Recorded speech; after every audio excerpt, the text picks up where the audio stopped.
मैं सच्ची कहानियाँ सुनाना पसंद करता हूँ, झूठ बोलने से बचता हूँ। मैं आपको 3-4 छोटी छोटी कहानियाँ सुना रहा हूँ।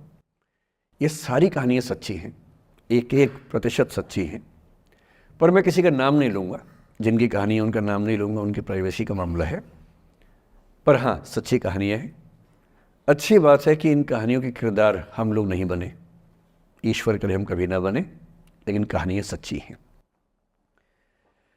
जब मैं दिल्ली आया था 1990 में, मैं हरियाणा के एक शहर से, भिवानी से दिल्ली आया था पढ़ने के लिए।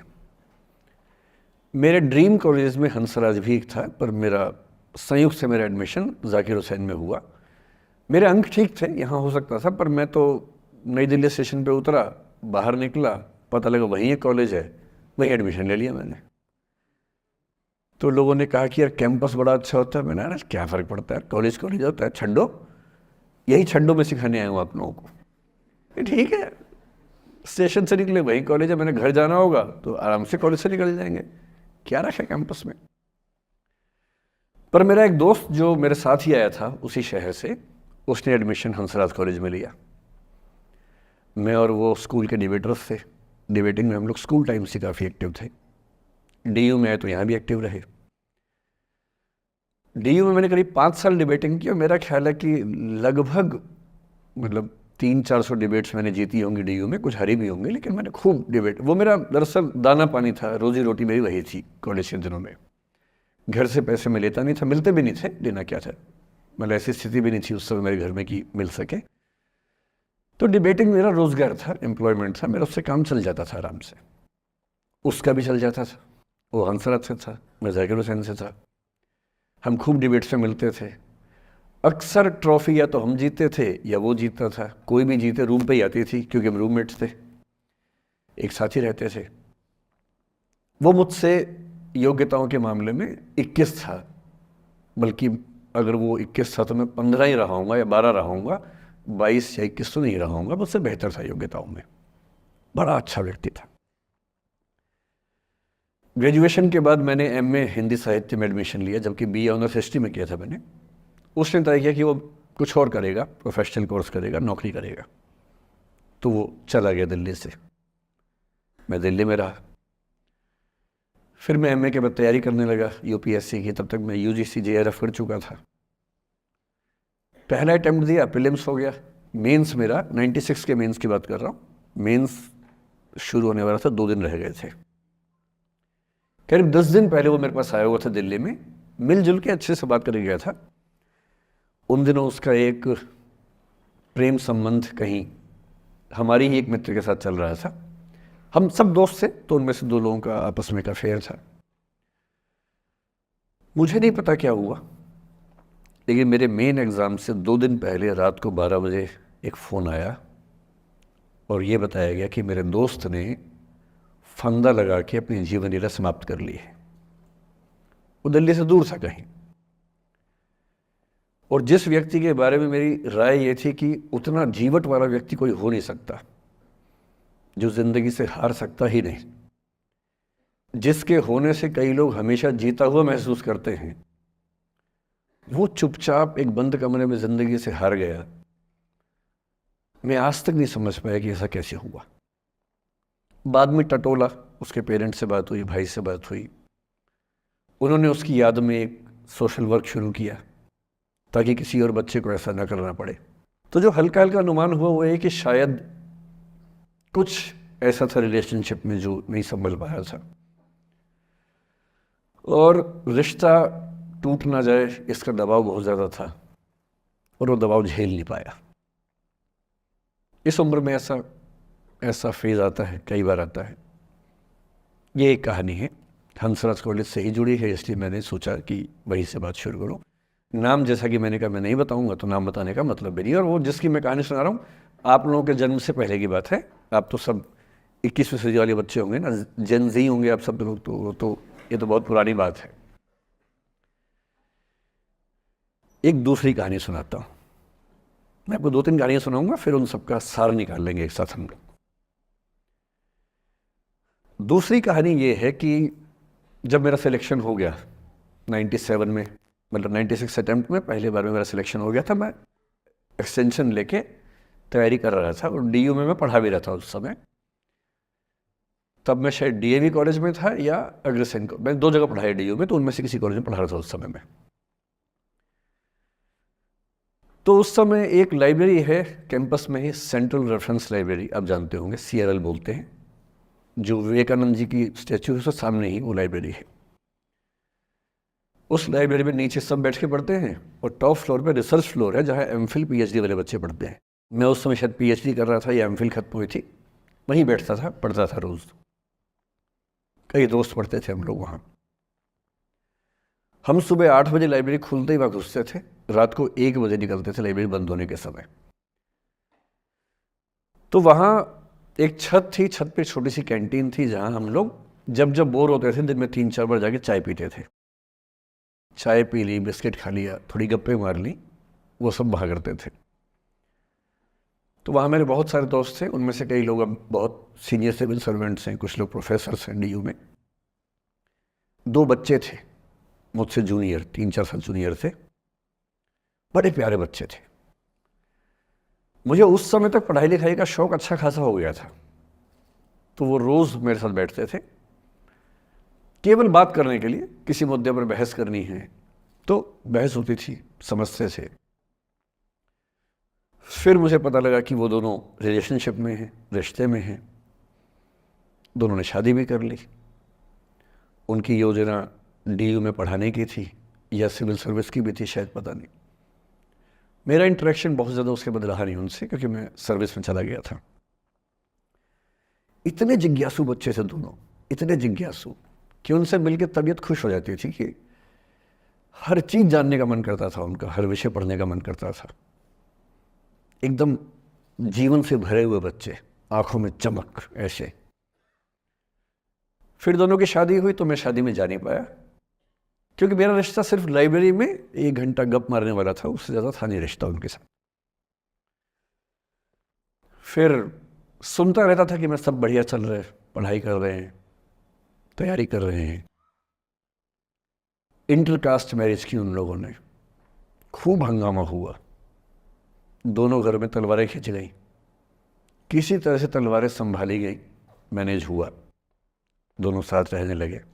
और फिर 3-4 साल के बाद एक दिन मैंने खबर सुनी कि उस बच्ची ने फंदा लगा के जीवन लीला समाप्त कर ली। ये बात भी दिल्ली विश्वविद्यालय की, ये उस दौर के सब लोग इस कहानी को जानते हैं। मेरे ख्याल से ये दोनों कहानियाँ आपकी प्रिंसिपल मैडम जानती होंगी, नहीं ध्यान कर पाएंगे तो मैं उनको जैसे नाम बोलूँगा अकेले में, वो तुरंत समझ जाएंगे मैं किसकी बात कर रहा हूँ। मैं आज तक नहीं समझ पाया कि ऐसा क्या हुआ होगा। तो बाद में अनुमान जो हुआ वो ये, इंटरकास्ट मैरिज, परिवार का दबाव, समाज का दबाव, आपस के दबाव, टॉक्सिक रिलेशनशिप, अंत में उस दबाव को न झेल पाना और जीवन समाप्त कर देना, ये हुआ। ये 2 घटनाएं हैं। एक तीसरी घटना ये है कि दिल्ली में आज से 25 साल पहले घटना घटी। आप लोग तब बस पैदा हुए होंगे, घुटनों में चल रहे होंगे, या उससे 5-7 साल पहले की बात रही होगी। ये घटना दिल्ली के सब सीनियर लोग जानते हैं, जिनकी उम्र 35-40 साल है वो सब जानते हैं इस घटना को।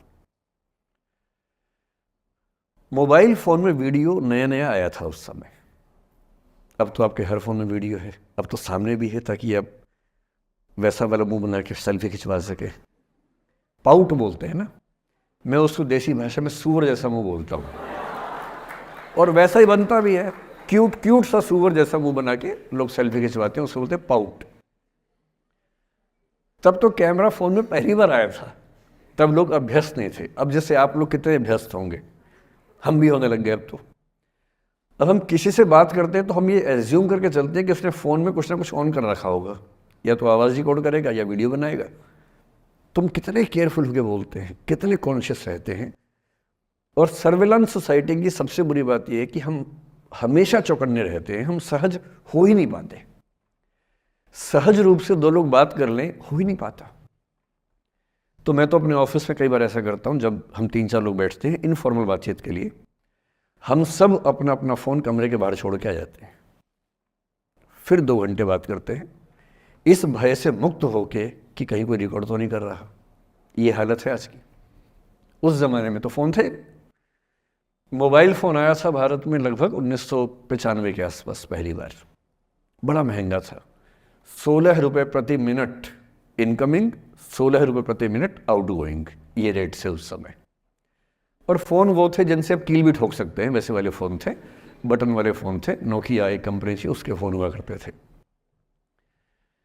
उसके 4-5 साल के बाद क्या हुआ, पहली बार किसी कंपनी ने फ़ोन में कैमरा लगा दिया। ये बात उस समय के लोग नहीं समझते थे। जब भी नई तकनीक आती है उसको समझने में टाइम लगता है। जो पहले समझते हैं फ़ायदा उठा लेते हैं, जो थोड़ा लेट समझते हैं वो उसका नुकसान उठाते हैं। उस समय दिल्ली के एक प्रसिद्ध स्कूल में 11वीं-12वीं क्लास के 2 बच्चों में आपस में कोई रिलेशनशिप रही होगी। वो दोनों किसी ऐसी सिचुएशन में थे जो सिचुएशन बहुत ही प्राइवेट किस्म की थी, बहुत निजी किस्म की थी, जिसको पब्लिक नहीं कर सकते। कुछ फिजिकल रिलेशनशिप जैसा मामला था। उस दुष्ट लड़के ने लड़कों के इतिहास को कलंकित, लड़कों का इतिहास वैसे भी कलंकित ज़्यादा है, उसे और कलंकित करते हुए उस पूरे सिचुएशन का वीडियो बना लिया। ऐसे मामलों में दुर्भाग्य है, मैं लड़का हूं इसलिए लड़के पवित्र थोड़ा ना हो जाएंगे। लड़का है, इतिहास कलंकित तो है, उसका वीडियो बना लिया और दुष्टता का चरम स्तर निभाते हुए वो वीडियो अपने एक दोस्त को शेयर कर दिया। ये कहे कि किसी और को दिखाना मत, जैसा कि होता है अफवाहों की दुनिया में। हर अफवाह एक व्यक्ति एक को ही बताता है, ये कह के किसी और को मत बताना, और अगला व्यक्ति भी अगले को यही कह के बोलता है किसी और को मत बताना। और इस तरह से पूरे शहर को खबर होती है और सबको लगता है कि सिर्फ मुझे पता है। वो वीडियो फैल गया। नए नए फ़ोन आए थे, पर वो फ़ोन कम लोगों के पास थे, कैमरे वाले फ़ोन। तो फ़ोन से कितना फैलता, ज़्यादा नहीं फैला। लेकिन उस समय दिल्ली की एक कुख्यात मार्केट हुआ करती थी, पालिका बाज़ार, अभी भी है, पर तब वो कुछ और कामों के लिए कुख्यात हुआ करती थी। अब तो कपड़े मिलते हैं, तब कपड़ों के साथ कई चीज़ें और मिलती थी वहाँ। जैसे गंदी फिल्मों की सीडी चाहिए हो तो वहाँ मिलती थी, ग्रे मार्केट में, चोरी छिपे। इस वीडियो को सीडी में कन्वर्ट करके लोगों ने वहाँ से खरीदा, लाखों करोड़ों की संख्या में। नए नए टेलीविज़न चैनल प्राइवेट आए थे, और प्राइवेट टीवी चैनल को खबरों की भूख इतनी होती है कि वो खबर के लिए जान दे सकता है और जान ले भी सकता है किसी की। 24 घंटे इस खबर पे, इस चीज़ पर खबरें चल रही थी सारे चैनल्स में कि ये वो लड़का है जिसने ऐसा किया, ये वो लड़की है, ये वो स्कूल है, इस स्कूल की प्रिंसिपल से बात करेंगे, इससे बात करेंगे। वो जो बच्ची थी जिसकी इसमें कोई गलती नहीं थी, सिवाय इसके कि वो किसी एक लड़के से प्रेम करती थी, जो कि उस उम्र में बच्चे कर बैठते हैं। इसके लिए बहुत चिल्लपौनी मचानी चाहिए। बच्चों को आप हर बात पे अपराधी नहीं मान सकते। उस बच्चे की गलती सिर्फ इतनी थी कि उसने अपने दोस्त पे भरोसा किया, जो भरोसे के लायक था नहीं। वो नीच किस्म का व्यक्ति था जिसने उस संबंध की गरिमा को समझा नहीं। उस बच्ची के घर के बाहर 24 घंटे न्यूज़ चैनल से कैमरे खड़े रहे। घर से कोई भी निकले 50 कैमरे पीछे, आप बताइए आपकी बेटी कैसी है, आप बताइए आपकी बहन कैसी है। अंत में उस पिता ने अपनी बच्ची को इस देश से बाहर भेज दिया। उसके कुछ दिन बाद की जो खबर टीवी चैनल से नहीं दिखाई, उसके पिता ने आत्महत्या कर ली। ये तीसरा इंसिडेंस है। ये सारी खबरें सच्ची बता रहा हूँ मैं, इनमें से एक भी झूठ नहीं है। झूठी कहानियों से मोटिवेशन दिया जा सकता है, मैं जानता हूँ, पर जब सच्ची कहानियां हैं तो मैं झूठ क्यों बोलूँ? सारी सच्ची कहानियां बता रहा हूँ मैं आपको। एक चौथी कहानी जो आप में से कई लोगों की होगी। मेरा एक स्टूडेंट है, सिविल सर्वेंट है, सीनियर लेवल पे है, करीब 40 साल का है। उसने आज तक शादी नहीं की। क्या उसकी शादी करने की इच्छा नहीं थी? पूरी इच्छा थी। फिर क्यों शादी नहीं की? भाई कुछ लोग तो होते हैं कि शादी करनी ही नहीं, कोई मिशन है, योगी जी हैं, मोदी जी है, ठीक है, उनका तो मिशन है, ममता जी है, उनका मिशन है। पर जिसका जीवन में ऐसा कोई मिशन नहीं है और जिसको प्रेम करने का मन भी करता हो, वो तो शादी करता है आमतौर पे।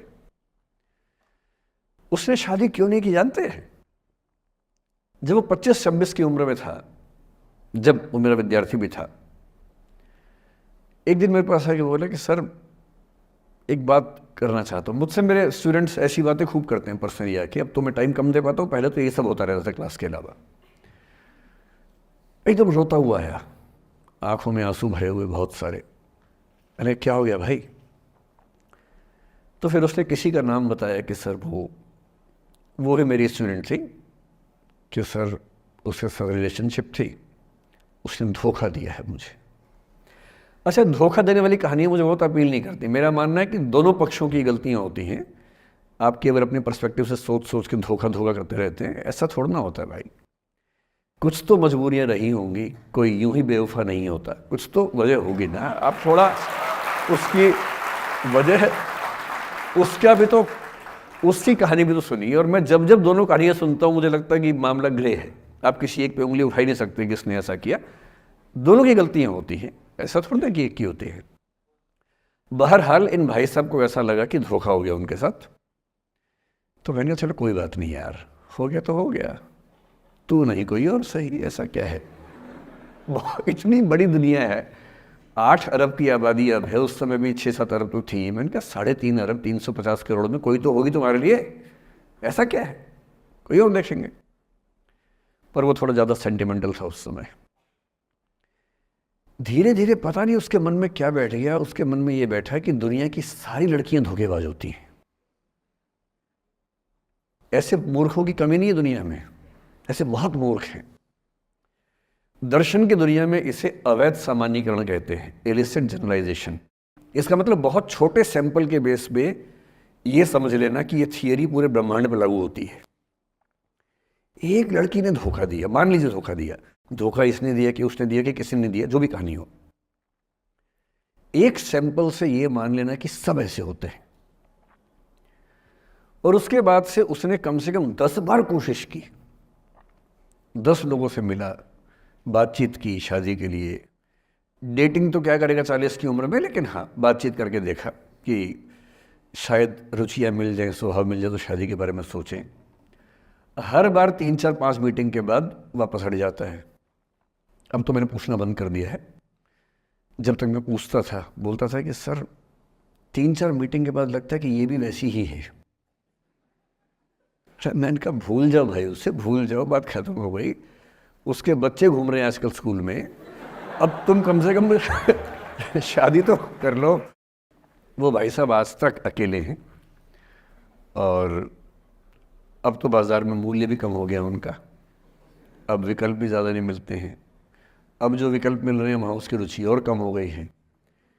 तो पूरी संभावना है कि वो जीवन अकेले ही गुजरेगा अब उसका। एक अंतिम एग्जाम्पल देके फिर मैं निष्कर्ष की तरफ बढ़ूँगा। मैं एक IAS ऑफिसर को जानता हूँ, 2 IPS को जानता हूँ, बहुत योग्य लोग, देश के सबसे अच्छे संस्थाओं से पढ़े हुए लोग, प्रॉपर IAS प्रॉपर IPS में नौकरी करने वाले लोग, और इन तीनों ने अपना जीवन समाप्त कर लिया नौकरी में रहते हुए। क्यों? क्योंकि नौकरी और घरेलू जो दुविधाएं थी उनको झेल नहीं पा रहे थे, ना झेल पा रहे थे, ना भूल पा रहे थे। लेट गो नहीं कर पाए तो गिव अप कर दिया। और इसलिए मुझे अक्सर लगता है कि जितनी चीज़ें हम सिखाते हैं बच्चों को, हिस्ट्री, इकोनॉमिक्स, लिटरेचर, वो सब ठीक है, उनका भी महत्व है। शायद उससे ज़्यादा महत्व इस चीज़ का है कि ये समझें कि अपने इमोशंस को कैसे मैनेज करना है। जब जीवन में ऐसा लगे कि सब खत्म हो गया है, जब जीवन में लगे कि बहुत टॉक्सिक किस्म की लाइफ हो गई है, उससे बाहर कैसे निकलें, शायद ये सबसे महत्वपूर्ण लेसन होता है जो हम सबको सीखना चाहिए। मैंने कहीं से सीखा नहीं है, ना मैंने ऐसी किताबें पढ़ी हैं। हालांकि मैंने 2 किताबें मंगवाई हैं पिछले हफ्ते, पढ़ी नहीं हैं अभी तक, तो मैं किताबों के बेस पे नहीं जानता कैसे सीखते हैं, लेकिन ज़िंदगी से तुम सीख सकते हैं। इन कहानियों का सबका एक ही सार है, वजह अलग अलग है। एक व्यक्ति ने इसलिए अपना जीवन समाप्त किया कि वो रिश्ता उसके हाथ से छूट रहा था। एक ने इसलिए जीवन समाप्त किया कि ये रिश्ता बन गया था पर समाज के दबाव, घर के दबाव मैनेज नहीं कर पाए। एक ने ज़िंदगी भर शादी नहीं की सिर्फ इसलिए कि वो पुरानी यादों को भूल नहीं पाया। अरे एक बार गलती हो गई तो हो गई, आगे तो संभावना जीवन में है भाई, क्यों इतना हावी रखना है उसी दिमाग के ऊपर। कुछ लोग देश की सबसे अच्छी नौकरी में होकर हर पैमाने पर सफलता की हर कसौटी पे खरा उतरने के बाद जीवन नहीं बचा पाए, क्योंकि दूसरों की नज़र में आप बहुत सफल हो जाए, अपनी नज़र में शून्य हो, तो फिर जीवन कैसे बने, जीवन कैसे बचे। इन सारी कहानियों का मूल भाव एक ही है, अगर आप खुद को हैंडल नहीं कर सकते तो दुनिया को क्या हैंडल करेंगे।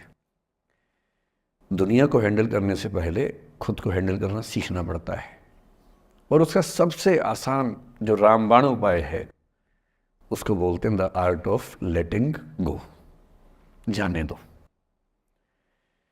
वो अफसाना जिसे अंजाम तक लाना न हो मुमकिन, उसे एक खूबसूरत मोड़ देकर छोड़ना अच्छा।